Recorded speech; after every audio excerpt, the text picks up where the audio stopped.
Tonight on Newswatch, Nelsonville residents could see a spike in their water bills. Plus, we end up having stress responses that we don't even realize potentially is going on. local groups work to help people feeling isolated this holiday season. And it's the high school football regional finals. What teams are playing to keep their state hopes alive? Newswatch starts right now.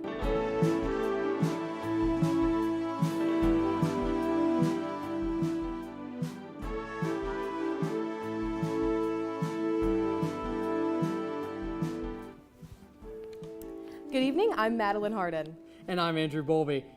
Nelsonville City Council will decide whether to raise water and sewer rates by 5% at its next meeting. Currently, rates for a 1,500-gallon minimum are over $23. If a customer exceeds that, the city charges around an additional $16 per extra 1,000 gallons. If approved, the minimum charge would raise to $25 and nearly $17 for every additional 1,000 gallons after. The increase will help pay for the city's new waste treatment plant. Council will vote on the issue on November 27th.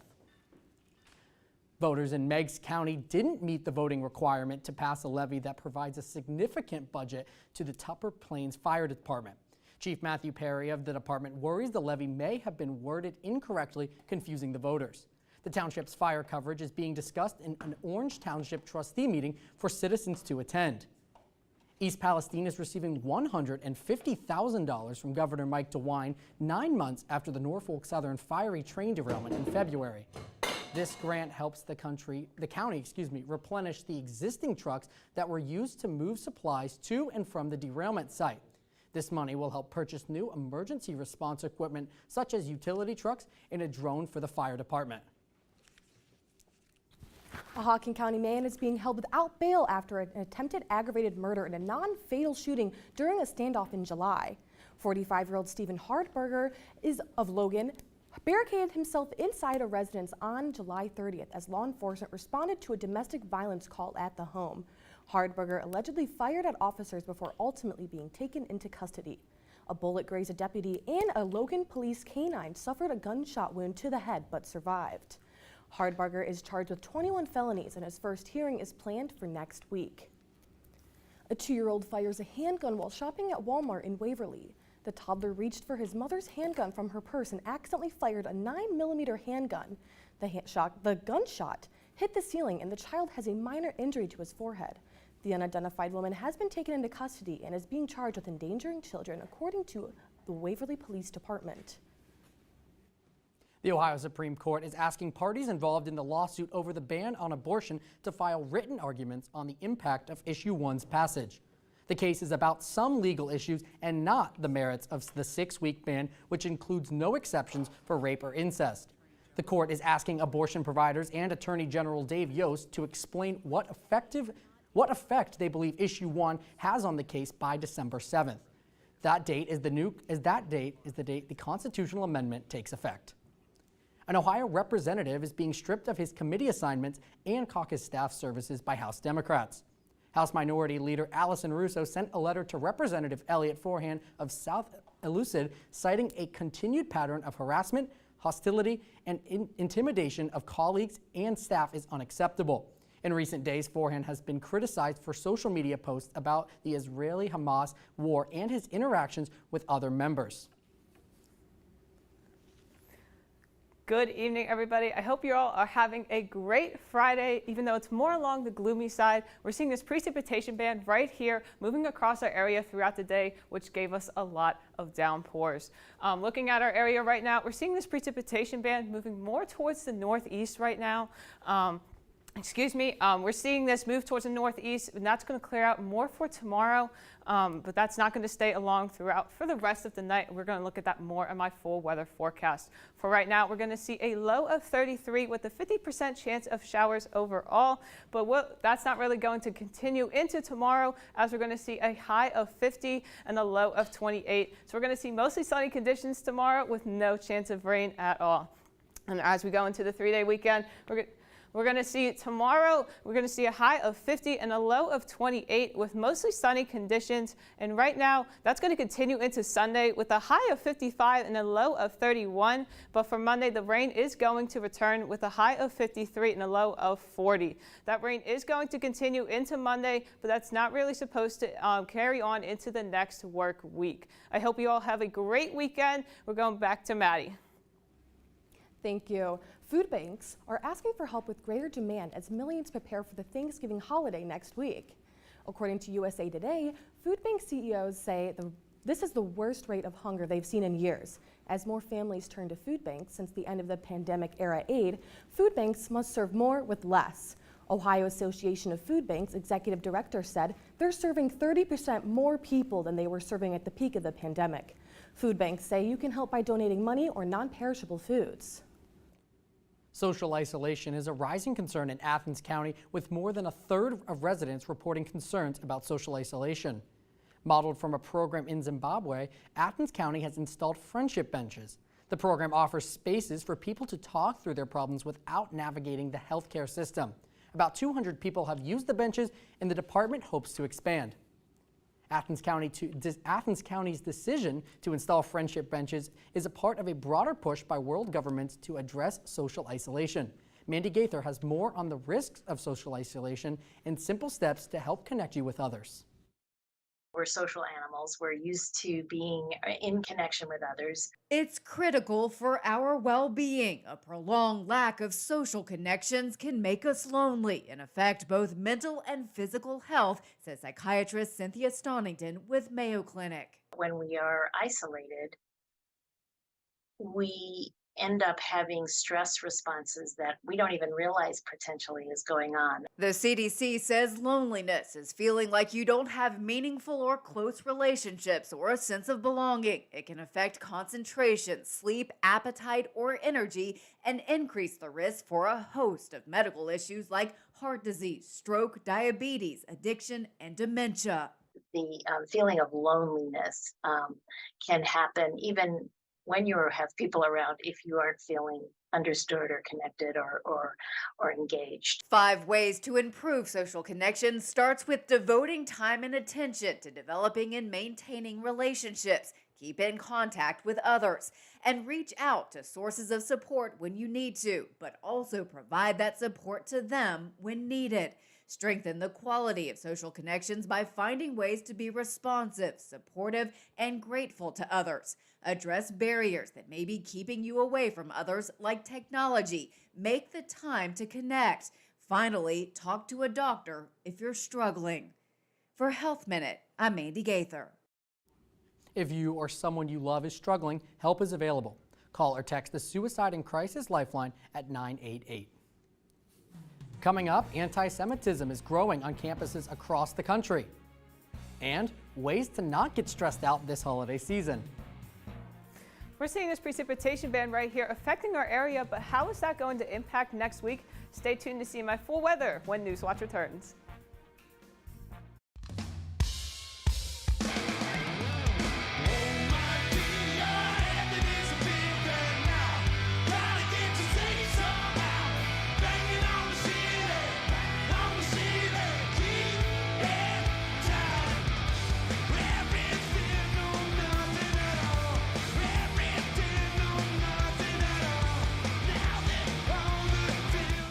Saturday at 10 on WOUB.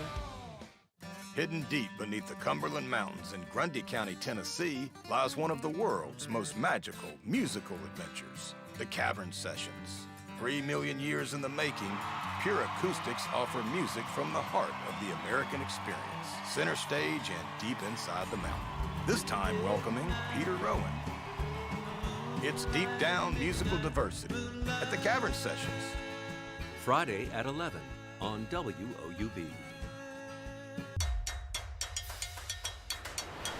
This is for you. You got grit, I can tell you're never gonna quit. No, not even for a split second. Counting all your blessings. You got personality like Christmas got his presents, and I like it. Yeah. I always want to create something that's gonna mean something. That's fabulous. And I like it. Yeah. Dare me to do something. Don't stop, honey, gotta do your thing. I like want to show the world how beautiful our culture is. There was more similarities than differences. It makes us happy. It makes us feel good. Yeah. So spread those golden wings, we're gonna shine like the stars. Got the It is part of our unique story, all of us together. This is our special time.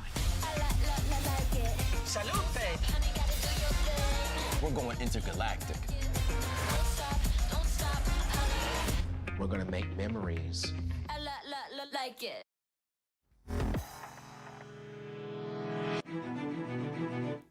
Reports of threats of anti-Semitism and Islamophobia across 6 universities and even 1 K-12 school. Now, there's a national probe from the Department of Education. Gloria Pazmino reports. On a billboard in Times Square, Thomas Hand looks at his daughter Emily, who was taken hostage by Hamas on October 7th. Today marks her 9th birthday. She can't have a birthday like a normal child. So many families grieving and hoping in the U.S. However, communities say they are experiencing hate, this time on college campuses. The Department of Education is launching an investigation into 7 schools and universities so far of alleged incidents of anti-Semitism and Islamophobia. We take the responsibility very seriously to protect students' freedom to learn in an environment that's free of hate. Student groups have held hundreds of protests and vigils on campuses across the country, some turning violent. The probe will determine possible discrimination, and if there is just cause, these schools could risk losing federal funding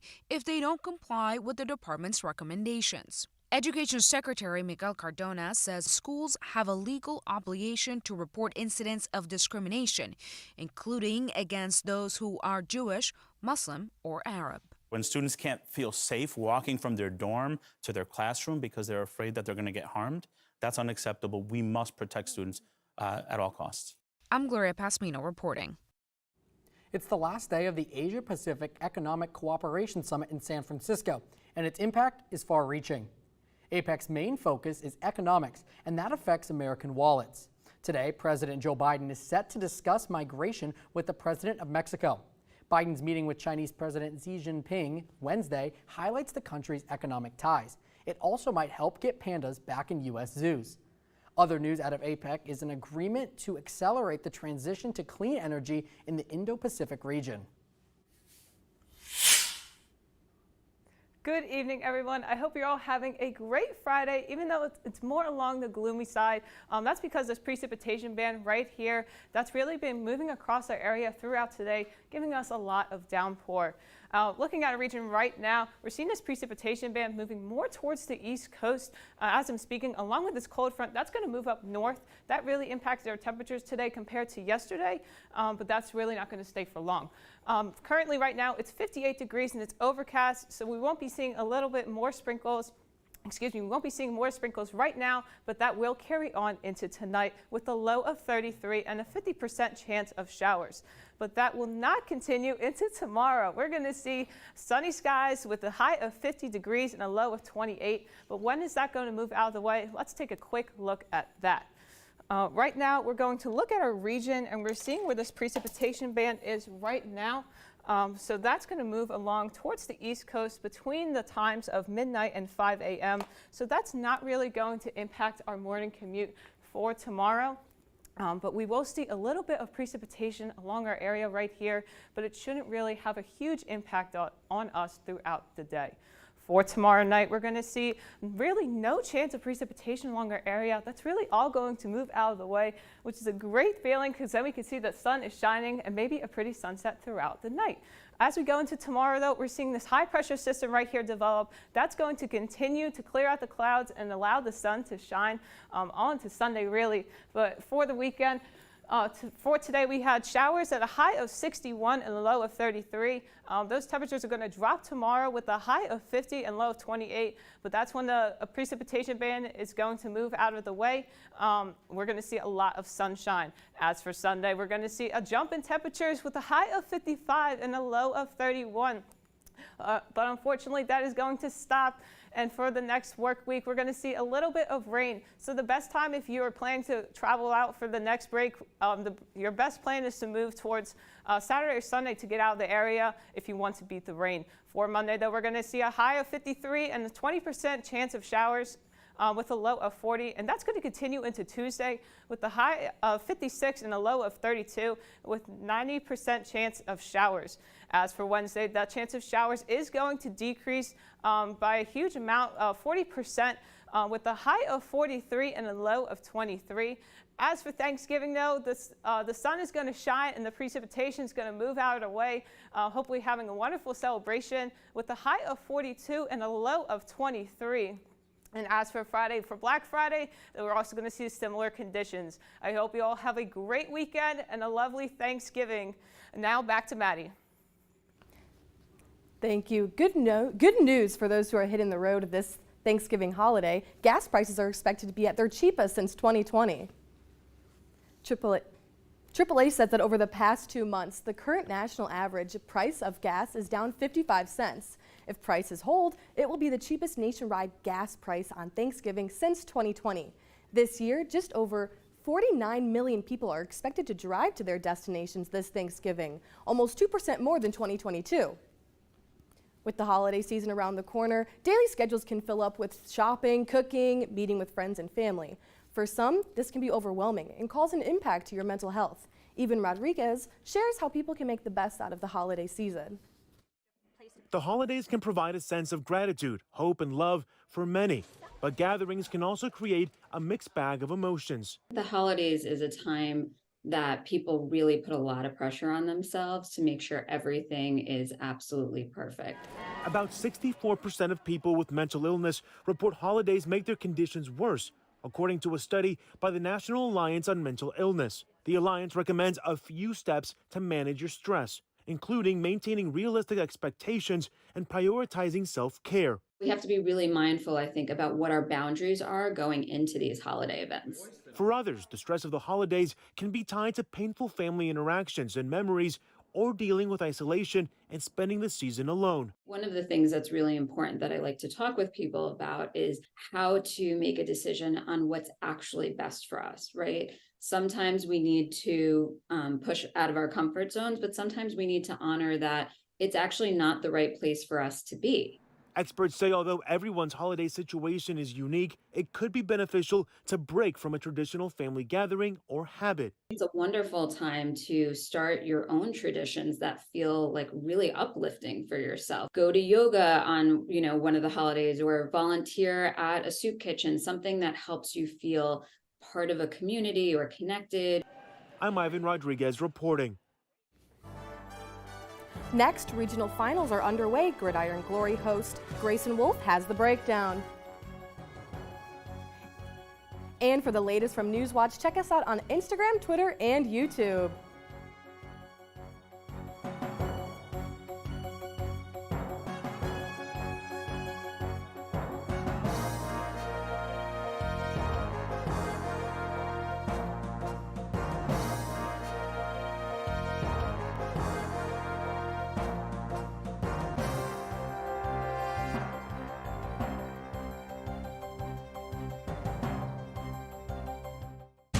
On Masterpiece. I've come to take Vera home. This is her home. I know that you're angry. You think you know everything, but you don't even know when your own wife is lying to you. What is it that you're even doing here? Are you sure we don't just run and disappear? There will be no turning back. I know how this ends. Do you? World on Fire, the season finale on Masterpiece. Sunday at 9 on WOUB. On Masterpiece Mystery. Prometheus was asked to form mankind. It was a bit messy, but then so are we. Morgan, you okay? We're still searching the scene. The boat was owned by a retired DI. She was one of us. We've just lost a suspect. Guess she was protecting me. Maybe she always was. Annika, the season finale on Masterpiece Mystery. Sunday at 10 on WOUB. I set off alone to a place far away from everything I'd ever known. Welcome. Ciao. Ciao. Thank you for the invitation. Everyone wants this to be textbook, but it's not.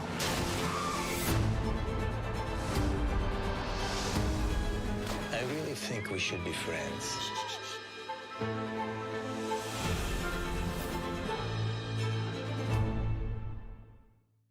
So, about that garage of yours.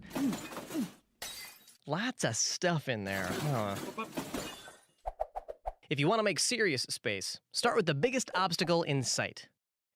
Donate that unwanted vehicle, and we'll put it toward more hours of your favorite programs on public television. You might even get a sweet tax deduction, along with space for that ping pong table. Give us a call to learn more. And thanks.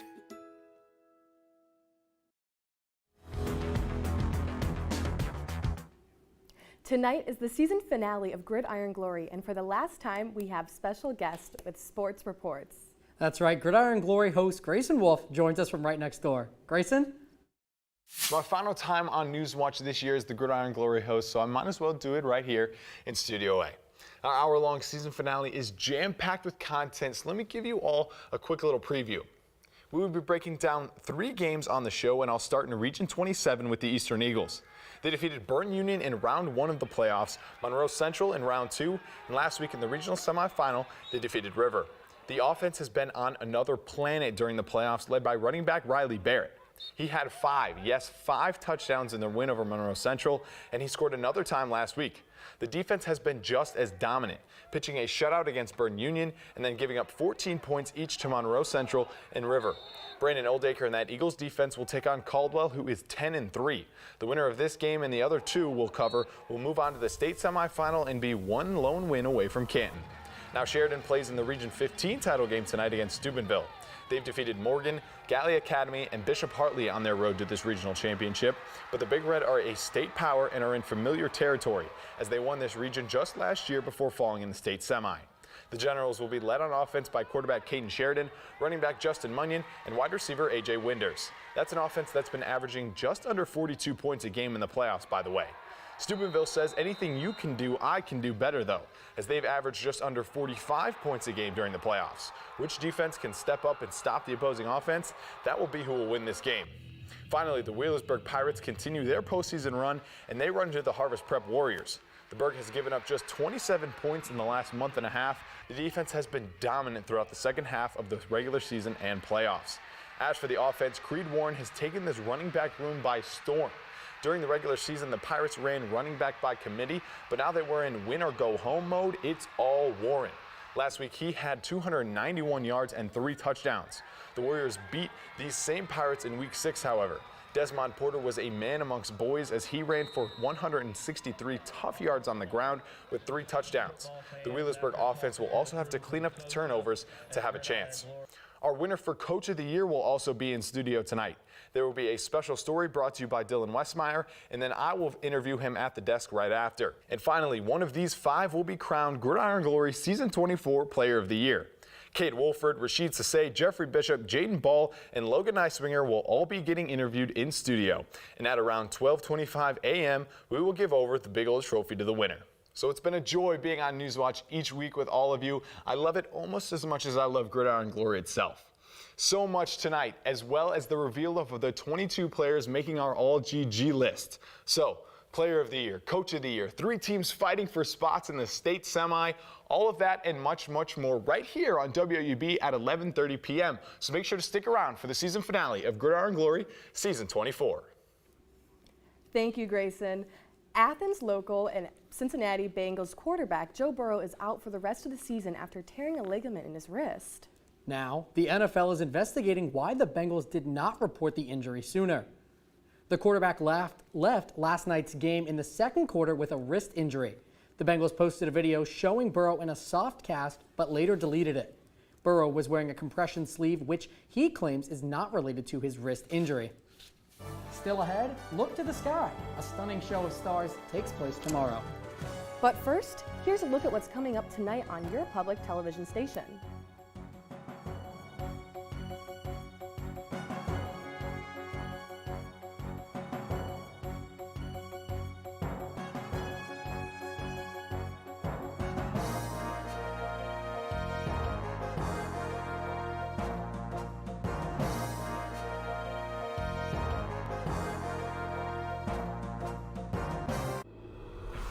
Witness one moment when television changed the world. President Kennedy has been shot. With eyewitness accounts, an unparalleled compilation of seldom seen footage, and revealing interviews with the reporters who made the news. It's the story of the media and the moment it changed forever. I'm Jane Coley, your host for JFK, Breaking the News. Wednesday at 8 on WOUB. I'm Billie Jean King, tennis champion and equal rights activist. I invited world-class athletes to team up for a series of one-on-one conversations to share their powerful stories of their individual roads to success. We won that first World Cup. We won the Olympics. We were literally still making $10 a day. $10 a day? Yes. Maybe I really have had an impact as a woman in sports. Tuesday at 8 on WOUB. Who isn't curious about family history? I just wanted to see where it all started. My family is on a quest. We're looking for answers to Grandpa Lee to see where he came from. But all Black families will find that the records are generally very incomplete. We're hoping that DNA testing can unlock secrets of the past. Look at that big chunk of DNA in the middle. You see it? Lee and Liza's Family Tree on Nova. Wednesday at 9 on WOUB. We all know Shakespeare, and this book is the reason why. The first edition of Shakespeare's complete plays. In 1623, 7 years after he died, his actor friends published his plays, 18 of them for the very first time. Macbeth. This first folio gave us Shakespeare. Hamlet. Forever. Now, 400 years later, join us for fascinating tales of the first folio in Making Shakespeare. When shall we three meet again? On Great Performances. Tonight at 9 on WOUB.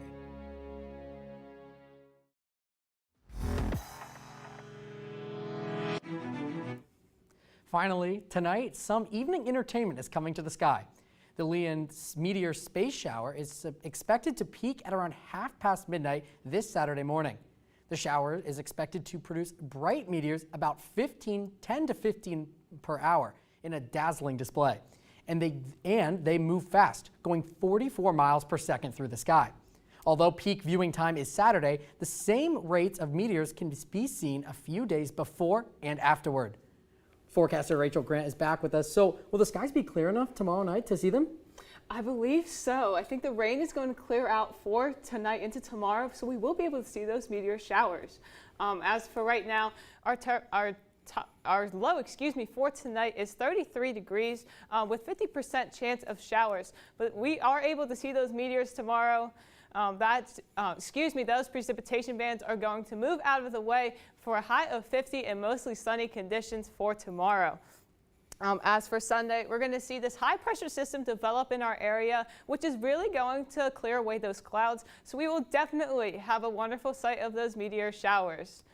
As for the 7-day outlook, for tomorrow, we're going to see a high of 50, and for Sunday, we're going to see a high of 55. But for Monday, we're going to see those temperatures decrease, just a little bit, and we're going to see some showers develop for the beginning of the next work week. We're going to see 20% chance of showers on Monday, and that's really going to increase in chance for Tuesday with a high of 56 and a 90% chance of showers on Tuesday. As for Wednesday, the chance of showers is going to decrease along with our temperatures with a high of 43. But for Thanksgiving, we're going to have a high of 42 and no chance of rain along with Black Friday for a high of 45. And that does it for our broadcast this evening. Thank you for watching. For Grayson Wolf and Rachel Grant, I'm Madeline Harden. And I'm Andrew Bowlby. Stay tuned for the PBS NewsHour coming up next. Newswatch will return after Thanksgiving on November 27th. And remember, you can find the latest news anytime at woub.org or follow us on social media. Have a great weekend and a happy Thanksgiving.